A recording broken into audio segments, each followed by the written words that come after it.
High welcome to my next video. आजको भिडियोमा तपाईँहरूले प्रकृतिको एउटा निकै सुन्दर र मायालु दृश्य देख्दै हुनुहुन्छ। यहाँ एउटा ढुकुर आफ्नो साना बच्चाहरूसँग गुडमा बसिरहेको छ र उनीहरूलाई चारो खुवाउँदैछ।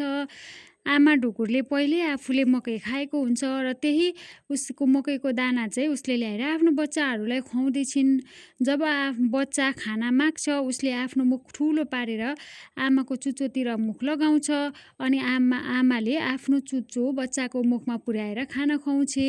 हेर्दा सामान्य जस्तो लागे पनि यो सानो बच्चाका लागि निकै महत्त्वपूर्ण प्रक्रिया हो। सानो बच्चाले अहिले आफै दाना टिपेर खान सक्दैनन्। उसको चुच्चो र शरीर अझै पूर्ण रूपमा विकास भइसकेको हुँदैन। त्यसैले आमा बुबाले नै खाना खोजेर ल्याउने र बच्चालाई खुवाउने गर्नुपर्छ।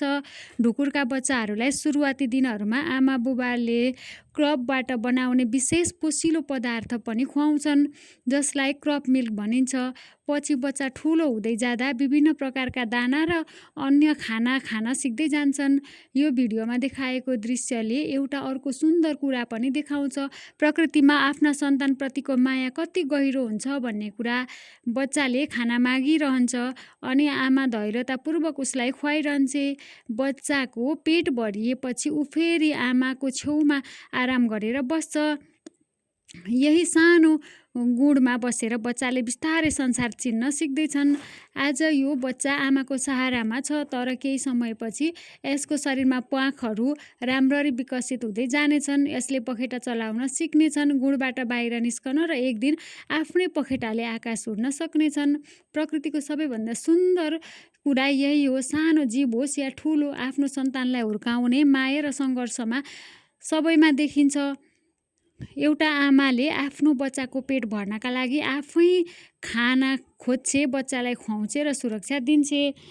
एउटा आमाले आफ्नो बच्चाको पेट भर्नका लागि आफै खाना खोज्छे र बच्चालाई खुवाउँछे, सुरक्षा पनि दिन्छे।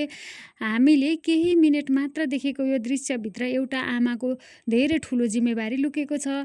त्यसैले यस्तो सुन्दर प्राकृतिक दृश्य नजिकबाट हेर्दा हामीले प्रकृतिलाई अझ राम्रोसँग बुझ्न सक्छौँ। यदि तपाईँहरूलाई यस्तै वास्तविक प्रकृति, चराचुरुङ्गी र जनावरहरूको दृश्य हेर्न मनपर्छ भने मेरो च्यानललाई सब्सक्राइब गर्न नभुल्नुहोला। Thanks for watching. See you soon in my next video.